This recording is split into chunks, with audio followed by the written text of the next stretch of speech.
question. A deer gets its leg caught under the branch of a tree that's fallen over in the wild, and it starves to death in confused agony. Why does God oversee this? I have to interrupt because the example I gave you is one where the deer dies. Yes, the deer dies. But here's the thing. You're probably talking about this post-mortem example. Sure. I'm going to put one thesis on the table. There's two philosophers that defend exactly what this goes through. One defends that animals will be given a martyrdom status, while God will be able to present himself in a way to animals in the afterlife, such that in the same way you could give praise to a dog, and the dog emotionally recognizes that he's loved and that his life is worth living, right? To these animals that suffered like that, there's one view on the table, which is that God will give them a praiseworthy status where they will be able to actually see that. Can we talk about that claim? Because these animals are suffering for what? I mean, God might cause them to suffer It's a not bunch. means to ends. This is not means to ends. God might cause them to suffer a bunch and then essentially redeem them in the afterlife. But what for? Like, why do this? If I were to punch you in the face and then give you $20,000 afterwards, you might be grateful for the $20,000. Yeah. But why couldn't I just give you the $20,000? Well, see, so that's assuming. So I saw your debate with Trent. You've been voted out. No. I'm a father.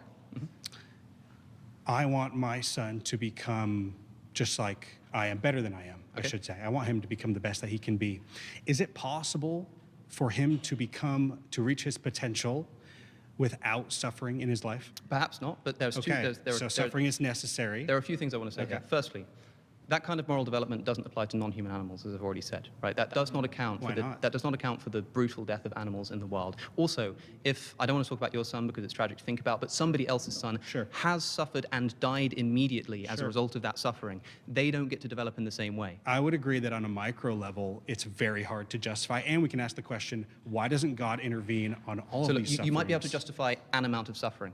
Yeah. Right? But the fact that there's so much gratuitous suffering in the world is what I think makes God's existence unlikely. There are some instances where maybe a certain amount of suffering brings about a certain amount of good in a situation. That, by the way, would count as a justification. But when a child dies of leukemia, and they're dead. Could there be a purpose to it? What if the death of the child brings their parents to God? Then perhaps then the parents should be grateful that their child got leukemia because it's doing the will of the Lord. Not necessarily. That seems obscene to me. Pause. Himself. So would you say that there is like some beauty in suffering in some way? I would say that there can be sort of poetically, you can look at suffering and think that's a beautiful story, but I don't think that the person suffering, especially if they die as a direct result, might think that. Also, I think that if I knew someone whose child died of leukemia and suffered for it, Right. and I went to them and said, but hey, there's some beauty in the suffering, isn't there? I think I'd be kicked out of the funeral. Right. Well, I would say like the same thing for a woman giving birth, right? It's suffering, like it sucks, it hurts. Sure. But imagine you could have the giving birth without the pain of giving birth. Right. Would you prefer that?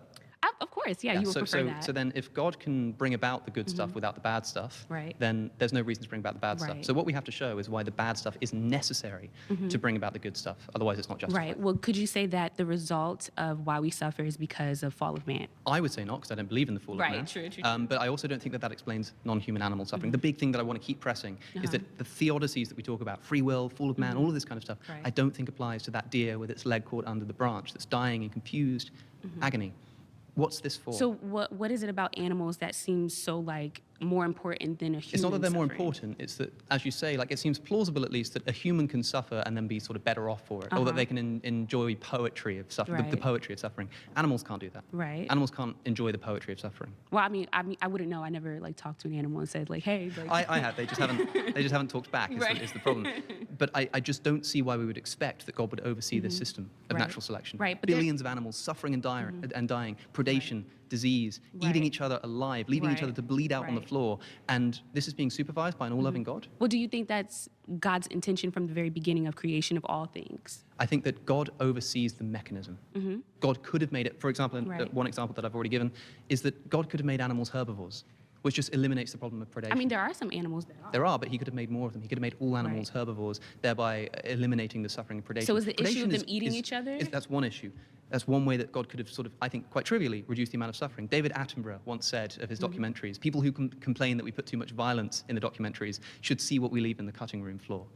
The animal world is just filled with unimaginable suffering. Just predation is But there's also cute unimaginable. things about like, you know, otters holding hands so they That's don't true. swim away. But All could right, you have that guys, without the pause, suffering? pause, That's the pause. question. Thanks so much. say that So do you think genocide does occur? if it did say that in the Bible, I just want to say that like these people also went to heaven. It's not like they're getting like killed and punished in that moment. He's also taking these souls of the women and children and taking them with him, if that's the case. But the whole argument is about God, like Okay, I have a question then. Do you think it's okay to kill people because they'll eventually just go to heaven anyway after you kill them? it's not about killing. It's just like Are people who get abortions doing their unborn children a favor by killing them in the womb, therefore giving them a fast track to heaven? this is a different approach to genocide. But I just want to say like I don't think you get to inflict a genocide and then sort of just make up for it with the fact that you send them to heaven afterwards.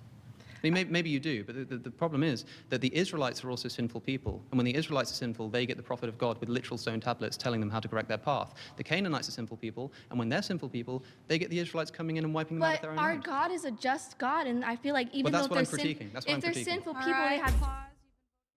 Specifically here is that if the reason why Canaan is destroyed is because they're immoral, there's all kinds of immorality happening within the Right, Israelite nation. perfect. Hold Okay. on. Yes. Happening within the Israelite nation as well. If it's not about nation, if it's not about tribe, then why is it that Israel aren't told to kill the immoral people in their tribe, They are. but only people in the other tribe? No, they are. And in fact, that's what they do. And in fact, that entire generation that was promised the promised land died out without seeing the promised land because of their sin. But not at the hands of the Israelites. Okay, fine. Right? But The Israelites are not told to expunge their own nation of the sinful people by killing them, let me give you an and illustration. killing their Let me give you children, a thought and experiment. killing their animals. Sure. I mean, why kill the Let me give you a animals? thought. Yeah, perfect. I'll give you a thought experiment. Let's suppose that tomorrow we find out that the pedophilia rings, that conspiracy theory is somehow true. Like, just imagine, like, V for Vendetta style. Like, imagine, like, hackers just broadcast everything that was going on, all the blackmail tapes, the Diddy files, the Epstein, whatever. Okay, you get the point. So you have this sudden revelation of this grand conspiracy, and it's on a scale that no one ever imagined. Okay, would you say that there is justice in bringing those people? Obviously, no one would disagree. In fact, the public opinion on execution might change at that point, and even the guillotine might come back. Who knows? Right, but I wouldn't kill their children. No, right. Okay, so I'm getting there. So we'll get there step by step. Let's start with the men and the women. So let's suppose in this example, the conspiracy theory is true, and everybody finds out, and then everybody agrees that the men and the women that were involved in this pedophilia ring, let's say, need to be judged. Okay, someone has to do it. We have no problem executing them. We have the benefit of technology that gives us a bit of indirectness. But if you didn't have that, you would have to either do it yourself or have your executioner But do it. we're talking here let's about get to the children. military execution of Okay, so then- non-combatants, which is a war crime. Right. So no, it's a war crime according. Yeah. But let me. Okay, but pause. besides. You've been Yeah. Do you think that Jesus is the only person, outside of the people that Jesus and the apostles rose from the dead, do you think that he's the only person in human history that's risen from the dead? Yes. Okay, so Matthew's gospel, in Matthew chapter 27, says that at the time of the death of Jesus, the graves of Jerusalem opened, and the holy ones got out of their graves, and then, interestingly says, then after the resurrection, appeared to many. Many of them walked around appearing to many. Do you think that that happened? So I would just say that if the historical reportage model is true, then yes. So you think... But, hold on, the problem there is those are also talking about resuscitations most likely, not resurrections. Yeah, but what we're talking about here is the graves of Jerusalem opening and many people getting out of their graves, walking around Jerusalem Sure. and appearing to If many people. I say yes, what's at stake If there? this happened, this would be the most extraordinary event that's ever happened in human history. And yet... And then you're going to make it an is argument not from reported. silence from there. Some arguments from silence do work. It is I not understand reported. that, but then Hold on, that's hold on. only one piece of it's not evidence that you're reported gonna use. anywhere else. It's not reported in any of the other Gospels. I It's not in understand. Josephus. It's not So in Acts. that's one It's data not point. anywhere. Let's just- well, so, for- but hold on, let me finish this thought because this is important. Most Christian scholars, I think, so people like Dale Allison, for example, believe that this didn't actually happen. Well, I'm not interested in what Allison is going to say. The door that this opens... What I'm interested in is what the data says. well, If we have the historical reportage model, right? But you keep saying we have Yeah. this model. That's fine. Let me give you some evidence for the historical reportage model. Sure. If this model is true, one of the things I would expect to see would be things like undesigned coincidences within the Gospels. Yep. Tiny little interlocking Okay, details. for the sake of time, I understand what you're saying. So I think that a lot in the Gospels is historically reliable and a lot is not. Things like undesigned coincidences So are are you really taking a interesting. pericope by pericope approach to this, or how is what methodology? I'm taking are you a using? story by story. I don't think that the I graves... think I don't think that's a good methodology. I don't think that the graves of Jerusalem were opened. I don't So, think that there were people that's walking fine. around I the city of understand where you're Jerusalem. coming But if from. that's the case, then that means that at least the author of Matthew is willing to invent I don't stories think that's the of case. resurrection Well, in order hold to on, make you're a making theological big point. inference there, right? Well, hold on. Because Okay, I know that you like to, for instance, you like to talk about the flight to Egypt, and you like Sure, to say yeah. that Matthew invented the flight to Egypt. Luke. Luke's the one that doesn't mention it. Matthew's the one that mentions it. Sorry, Matthew. It's okay. Yeah, It's okay. Sorry. Yeah, Matthew, and then typically the way you run this argument is Matthew invented the flight to Egypt. Luke doesn't mention it. The reason why Luke doesn't mention it is because it didn't happen. That is That Egypt and Luke Jerusalem? doesn't mention it. Well, Luke says that they go to the temple.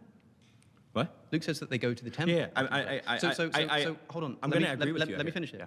Luke says that the family go to the temple and present Jesus in Jerusalem. Matthew says that they go to Egypt. They're very far away from each other. And we're told that they stay in Egypt until after the death of Herod. This is a contradiction. So again, I actually agree. Okay, pause. Right. I'm just saying that we don't know. In other words, I'm happy to just grant that the disciples did believe in the resurrection of Jesus and that they died for their beliefs. What I'm saying is that when people throw this out as if it's a historically attested fact, it's simply not. So what happened on Easter morning? I don't know. There's only one other option other than obviously that Christ rose from the dead. I would ascertain, and you can disagree if you feel free, it would be that his disciples, people who truly loved him, stole his body and somehow disposed of Well, it it. could have been somebody else who stole the body. But what motivation would they have to steal the body So and dispose of it? grave robbing was quite popular in that time. But they were guards, Around remember? that area. Well, there are guards that are only reported to Matthew. And what does Matthew say about the guards? He's the only person that reports the guards. And what do the guards do? They say that Jesus has disappeared, and the high priests pay the guards to tell people that the body's been stolen. Now, what does Matthew say? He says, and this is a rumor that they went and spread that persists to this day. So the author of Matthew knew that there were people who were saying that somebody stole the body and intentionally puts these guards there, has this story of the high priest paying them off to spread this rumor in order to combat that rumor. So we know that people in the early church, before the writing of the Gospel of Matthew, Were under the thought impression that that- the body was stolen. There's even, Tertullian talks about, this is amazing, Tertullian talks about a theory that some people were spreading that the gardener had stolen the body of Jesus because he didn't want people to come and spoil his lettuces when they came to see him as a shrine. And I would agree that both seem illogical. But if we're just going to say that it was robbed, and then these disciples, this group of people, now are just not looking for the body, or that, again, which I would say is even more unlikely, that it is people who someone who did not care about Christ, that now would steal his body, I feel like this would be also very illogical. Well, there are theories that are suggesting, for example, that the authorities, either the Jewish or the Roman authorities, didn't want this to become some kind of shrine to believers of Jesus to go to after his death, and so they disposed of the body. There are all kinds of theories. Some people think that the body was eaten by dogs. Like, there's all kinds of things that could have happened, which seem pretty spurious and unlikely. But to me, if you're trying to tell me that a man rose from the dead, you're going to have to do a lot more in the way of getting rid of these other... It would be the only clause that has an external force. Every other clause is also extremely illogical, but the clause where Christ raised from the dead has that external force, and that external force is so God. can you tell All me right, why pause, guys. That's time. the historicity of this particular resurrection account of Jesus of Nazareth? I had Jesus appear to me 3 years ago. I was in my room and he appeared to me and he came and he gave me a big hug. He lifted me up. He turned me around and the joy was unlike this world. And I'm telling you, like, he's so real because I've physically seen him. But, you know, I could say all day my tangible encounters with Christ. I've seen signs, wonders, miracles. I've seen paralyzed people walk out of wheelchairs, and not over time. I've prayed over people and I've seen broken bones go back into place. I've seen people delivered of demons. Like, the very things in the Bible I've seen come to life, and my life has been tangible evidence of the living God, of the living resurrection, that he has risen, because I wouldn't be able to see or do any of that stuff unless that happened. But as much as I can tell you it, right, it's up to if you want to believe it or not. So I'm fascinated by your account. I always love to know what people see when they have these kinds of visions, the physicality, how Jesus appeared, did he fade away, did he walk out of the room, did he knock on the door, this kind of stuff. But the crucial point is that if I had such a religious experience, I have no doubt that it would probably turn me into a Christian, and God willing, it will happen one day. That would be awesome. Unfortunately, it hasn't happened yet. And as far as that goes to convincing anybody else, people will say that's not evidence, and it's not, but it's not supposed to be. It's supposed to be for you, it's supposed to be the reason that you have to believe in God, and it's probably the best reason you could have for believing in God. Unfortunately, that's not going to do very much for me, because these stories of sort of demons being driven out and this kind of stuff, you know, I think the only thing that demons seem to be more scared of than Jesus is a camera. You know, if I can see this kind of stuff happen, maybe that would increase my credence, but until it does, I just have to accept that that's something you experienced, that like the apparent visions of the disciples and other people that you've already mentioned, I don't know what's happening there. I have to suspect it's some kind of psychological phenomenon until I'm shown otherwise. In order to believe that Jesus claimed to be God, like what is it for you that you would be like, you know what, that convinces me? Jesus, in his own words, saying that I am God. Right, but he does that in John. Where? Before Abraham was, I am. Sure. So before Abraham was, I am. For a start, as I've said, it only appears in the Gospel of John. We don't know if the But historical he at least Jesus said it once, and the But claim if is that he never did. If he actually said that, if he was going around claiming to be God in explicit terms, That's a great. why yeah. is it that none of the other Gospel writers thought it was a relevant detail to mention? It's difficult to now deal with it because you are acknowledging. Okay, pause. I'm so sorry. Creation. So where does Jesus say that I am that person? I am God? When he claims to say, I am the light, I am the way, follow me, I am your God. When He says, I am your God. I am the light. I feel like Sure, he with- says that, but you just said, I am your God. I don't think Jesus says that. my apologies on misrepresenting like the whole entirely of the words in that verse, but he's still claiming that he is the light Sure. that has that connection to Yep. that higher God. Absolutely. And I feel like with that That connection to that higher God. yes, that he is in that physical form. I also want to say with the Virgin Mary, he has no father, and the angel blessed him with what he was saying According earlier. to two mythical birth narratives. Yes. Which, by the way, the Gospels I don't wanna seem ask to have what any your knowledge of. opi- Well, hold on. With the virgin birth thing that's come up twice now, at one point, Jesus' family, in Mark's Gospel, Jesus' family come out to him and say that they Yeah. think he lost his mind, which is a very strange thing for his family to say if there was a virgin birth that was known about. And for the sake of flags, I just want to emphasize that Jesus is that human God form, that he needed to humble himself so he can truly understand how humans work in I his just own want to know how you creation. know that was Jesus. I want to emphasize that as well, just by the very teachings that he said and how All his right, pause. Make a world in which there's no suffering, in which you're still I disagree. in which you're still free to choose whether or not to follow him. I would say that that is a logical contradiction. Okay, so maybe you can tell me why. Because right now what you're telling me is that it's illogical on the level of creating a square circle to create a system that a person can voluntarily choose to sort of exit the heavenly realm and go into in order to do whatever they need to do to get to God's ultimate Not to potential. get for to them. God, to become as He is. Sure, to fulfill their full potential that has to involve not just suffering, but the kind of suffering that we see on planet Earth. I'm asking why that's logically necessary. A totally unjust world, Mm-hmm. okay? Because it is by passing through this realm that we have the experience of injustice that allows us to know what injustice is. But why do we need to know what injustice is? Because how else can you come to be like God? Kind of like the Adam and Eve story. There's the fruit of the tree of knowledge and good and evil. So what is justice? How do you define justice? Off the top of my head, I would say that justice is getting what you deserve. Yeah, right. Okay. And so the problem is that, like, you can imagine a situation in which there was nothing wrong, nothing bad, nothing evil, and therefore no need for this rectifying force of justice. It's a little. No. We say justice is a good thing, but justice is a good thing insofar. Can you know- Hold on. well- Justice is a good thing insofar as it overcomes injustice. That's what it's there for. In the same way that chemotherapy is a good thing because it tries to overcome cancer. If I said that I was going to create cancer so that we could have the good of chemotherapy, and you said, why would you do that? And I said, because there's no way for us to No, achieve the it's- good of chemotherapy without creating cancer, you'd look at me like I'd lost my mind. No, it's like saying, this is the better analogy. It's like saying to my son, the only way that you can become the way I am is to go out into that world where anything could happen and to persevere. Okay, so I still have a qualm with this, but for the sake of time, I want to ask you about animals. Do animals consent to go into this? The animal kingdom is part of the fallen world. They are part of the fallen order. Do they feel pain? I don't know.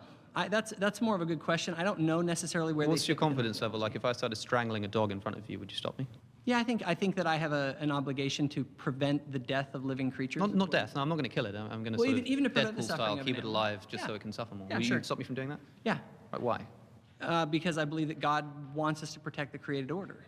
Okay, so and it's to create goodness, light, and truth. So in would the that be world. similar to, like, you know, me stepping on a plant or something? You're just like, hey, don't do that, man. It's the created No, order. you could Or do you say think that- it's because they're suffering? Yeah, I think it is probably because they're suffering, but I don't understand that suffering in terms of the way that humans suffer. Okay, because you said that the reason why it's not so much of a problem for humans to enter the Vale of Tears and have to suffer is because they consent to do so before they're born. If animals don't do that, then I don't think that their suffering is justified on the same grounds. Well, let me turn this around, because while I think that you bring up some objections there, my claim is that we have a better capacity to handle this than the creedal Christian model. Sure. Okay. So, And so would you agree with my claim that we have a better model than creedal Christianity? I don't know, because I don't know enough, because we've only been speaking for 10 minutes. There are probably things that it deals with better and things that it deals with worse. For example, you know, I've spoken a ton on my show about the Gnostic cosmology, which I think does a lot to do away with problems like the problem of evil and the weird sort of seeming immateriality of Jesus in some passages and stuff. But there's a lot of problems with it too. There's a ton of problems, such as like Yeah. God's providence and the nature of why the demiurge is created. All of these ideas are oftentimes I think, created because they better account for certain things over others. Don't think that's necessarily the case with Mormonism, of course. But yeah, I'm sure in some cases it does better, in some cases it does worse. In this case, I don't think it does anything more to explain the suffering of animals. Your problem with the suffering of animals is that it's unjust. No, it's not. Then It's why not. do you? Why, then what? Suffering. It's If suffering. If suffering ultimately is redeemed, let's say the animals on the other side, for all they suffer, they get the best possible animal future that you could ever imagine. Why? And the animals Yeah. get there and they go, "This is great. It was all worth it." Yeah, then the question is then why, it would be worth then it. the So question it's is- the then injustice of The it. question is, why aren't they just given that without the suffering first? I can understand why that wouldn't happen with humans for whatever. Again, I want to clarify. I still have qualms with your idea, but let me just grant it for a moment. I can understand why you need to do that with humans before they get the nice reward at the end. But why the animals? Why cause them to suffer? Human beings will suffer as well, unjustly. It's I'm not just the talking about nature of justice. an unjust The world. suffering of animals, I think, is unexpected if a good God is overseeing. But it's not a the world. problem if ultimately they are compensated Well, for I think it. it still is a problem because you don't just get to inflict suffering and then compensate people and think that that's okay. Have you heard of the Bullingdon Club? It's a club. No, if I Hold have on, to inflict hold on. suffering on here. Wait a let's- second. Let let's me take a give you dog. this example. Let me give you Okay. this example. There's an infamous club, a private members club at Oxford University called the Bullingdon Club. They're a bunch of like Eatonites, posh kids who used to go around. They'd go to restaurants. They were incredibly rich. They would host a dinner and then they would trash the place. They'd flip over tables. They'd smash things. They'd cover the walls and everything. It was absolutely devastating, just horrible behavior. And then when the owner came up and said, "What the hell have you done?" They just paid them off. They said, "Hey, have a bunch of money." And not only that, they paid them way more than the repairs are worth. So they could get away with it because if anything, they've done those people a favor. No, it's still terrible, awful behavior because even if you've compensated someone for it, if you've caused them for suffering, which by the way, still hasn't depends- been it explained depends- real quick, I got why 30 that suffering seconds. I got 30 exists, seconds. Let me- it doesn't seem like it's worth it. Let me do this. Or if it's not worth it, it doesn't yes, seem like it's It justifiable. can be worth it though. For instance, a dog that's getting a shot has no idea what's going on. He's just thinking, "This hurts and is so terrible." And the thing is if it ultimately saves its life, it's worth it. Yeah, but imagine so if if you there had the is a opportu- compensatory reward for the suffering that's there, everything can be redeemed. understand and what in you're your saying. view, is life even worth it? Because if life is mostly suffering, even for the animals, then isn't the logical conclusion to end this project altogether? That's a separate question. But if you had the opportunity to not have that dog need the shot, and you gave them the shot anyway, you created the need for the shot, and then gave them the shot and caused them to suffer, But then in you didn't need to LDS give them the need for it in the first cosmology, place. God doesn't. That would be wrong. God does not create the conditions that are where the shot is necessary. That's You're what we need to correct, explore more. and you're correct on creedal Christianity. It does, and that's the biggest flaw with it. By the way, I want to give you. That's just. Well, hey, Hey, thanks. Alex. It's been great to meet you, man. Likewise. Take care. Yeah, see you later.